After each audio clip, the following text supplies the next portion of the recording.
Page setup word document లో మనకి layout tab లో మనకి పేజ్ సెటప్ అనేది ఒక ఫీచర్ అయితే ఉండింది. సో ఈ పేజ్ సెటప్ లో మనకి ఇంకొన్ని అయితే ఉన్నాయి, మార్జిన్స్, ఓరియంటేషన్, సైజ్. సో ఈ మార్జిన్స్ కనుక చూసుకున్నట్టయితే ఈ మార్జిన్స్ క్లిక్ చేస్తే మనకి అంటే కొన్ని మార్జిన్స్ ఉంటాయి కదా, అంటే మనకి మనం ఎగ్జామ్స్ లో చాలా మంది తెలుసు మార్జిన్స్ కొట్టుకొని మనం అయితే రాస్తూ ఉంటాం కదా. ఎందుకు మార్జిన్స్ కొడతామంటే అది నీట్ గా మనం రాయడం కోసం మనం మార్జిన్స్ అయితే కొడతాం కదా. అలానే మన డాక్యుమెంట్ లో కూడా మనం ఏదైతే టైప్ చేస్తామో అది నీట్ గా ఉండడం కోసం మనం అయితే మార్జిన్స్ అయితే సెట్ చేసుకుంటాం అనమాట. సో ఇప్పుడు మనకి మార్జిన్ అనేది నార్మల్ అయితే ఉందన్నమాట. సో ఇలా నార్మల్ అయితే ఉంది. నేను నేరో క్లిక్ చేశాను అనుకోండి, సో మనకి ఈ టెస్ట్ అనేది చూడొచ్చు, అంటే ఇలా మూవ్ అయిపోయింది చూడొచ్చు. ఇలా కొంచెం ముందుకైతే వచ్చేసింది ఇలా. అది ఇప్పుడు నేను వచ్చేసి దీన్ని సెలెక్ట్ చేసుకుని ఇలా మళ్ళీ మూవ్ అయిపోతుంది. ఇలా మీరు మీ మార్జిన్స్ అయితే ఇక్కడ సెలెక్ట్ చేసుకోవచ్చు. సో ఇలా ఎంత మార్జిన్స్ అనేది ఉండాలి అనేది మీరు అయితే ఇక్కడ సెట్ చేసుకోవచ్చు.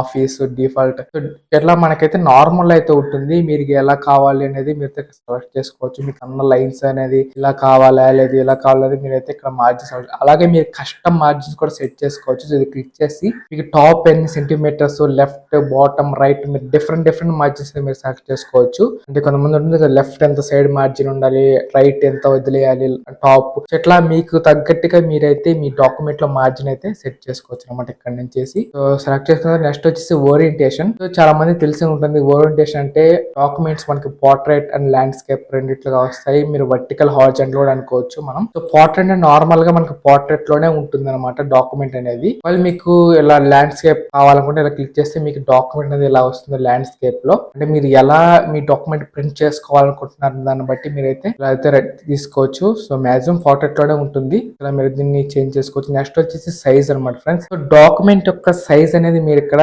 సెట్ చేసుకోవచ్చు. సో సైజ్ అంటే ఏంటంటే మన డాక్యుమెంట్ ప్రింట్ చేసేటప్పుడు కావచ్చు లేదా అలాంటప్పుడు మనకి డాక్యుమెంట్ కి సైజ్ అయితే ఉంటుంది కదా. సో ఆ సైజ్ ని మీరు ఇక్కడైతే సెలెక్ట్ చేసుకోవచ్చు. ఎగ్జాంపుల్ మనకు లెటర్ సైజ్ అయితే ఉంది ఈ డాక్యుమెంట్ పేపర్ అనేది. ఇప్పుడు నెక్స్ట్ వచ్చేసి నేను A4 సైజ్ ప్రెస్ చేసాను అనుకోండి, మీరు చూడొచ్చు చేంజ్ అయింది పేపర్ సైజ్ అనేది. ఇలా మీరు అంటే మీ ఎలా కావాలంటే అలా సెట్ చేసుకోవచ్చు అనమాట పేపర్ సైజ్ అనేది. సో A5 అనుకోండి మనకి ఇలా 14.8 సెంటీమీటర్స్ ఇంటూ 21 సెంటీమీటర్స్ ఎలా అయితే వస్తుంది.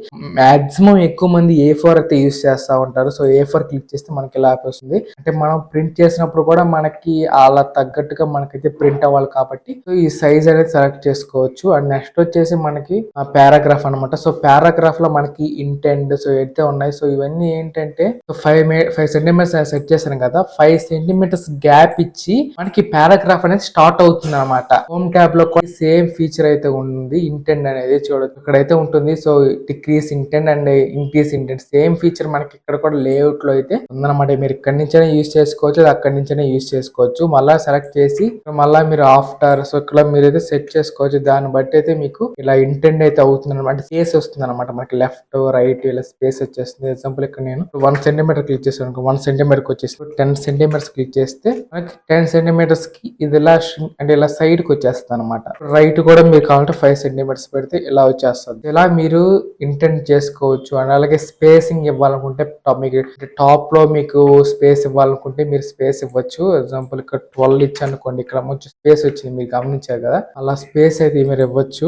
30 ఇస్తే ఇంకొంచెం కిందకు వచ్చింది. అలా మీరు డౌన్ లో కూడా మీరు కావాలంటే ఇక్కడ మనకి ఇక్కడ స్పేస్ లేదు కదా, సో ఇప్పుడు నేను ఒక 30 ఇచ్చానుకోండి మళ్ళీ స్పేస్ వస్తుంది అనమాట. అలా మీరు స్పేస్ ఇవ్వచ్చు. అలాగే పేజ్ కలర్, ఈ పేజ్ కి మీరు కలర్ కావాలంటే చేంజ్ చేయొచ్చు అనమాట. ఎగ్జాంపుల్ ఇక్కడ ఎల్లో కలర్ ఇచ్చారు అనుకోండి, సో పేజ్ కలర్ అయితే మనకి ఎల్లో కలర్ అయితే చేంజ్ అయిపోతుంది. మీరు కావాలా పేజ్ కలర్ కూడా చేంజ్ చేసుకోవచ్చు. నార్మల్ గా వైట్ ఉంది కాబట్టి వైట్ పెట్టేస్తాను. సో ఇదన్నమాట ఫ్రెండ్స్ లేఅవుట్ ట్యాబ్ లో మీకు మొత్తం ఫీచర్స్ అన్ని కూడా ఎక్స్ప్లెయిన్ చేసేసాను. సో ఈ వీడియో ఎక్కడ వరకు ఎవరైతే చూసారో తప్పకుండా వాళ్ళకి వీడియో నచ్చింది అనుకుంటున్నాను. నచ్చితే తప్పకుండా వీడియోని లైక్ చేయండి. అలాగే ఛానల్ కి మీరు కనుక కొత్తగా విజిట్ అయినట్టయితే తప్పకుండా ఛానల్ కి సబ్స్క్రైబ్ అవ్వండి. అలాగే ఫ్రెండ్స్ కూడా వీడియో షేర్ చేసి కింద కామెంట్ చేయండి. Thank for watching. జై హింద్.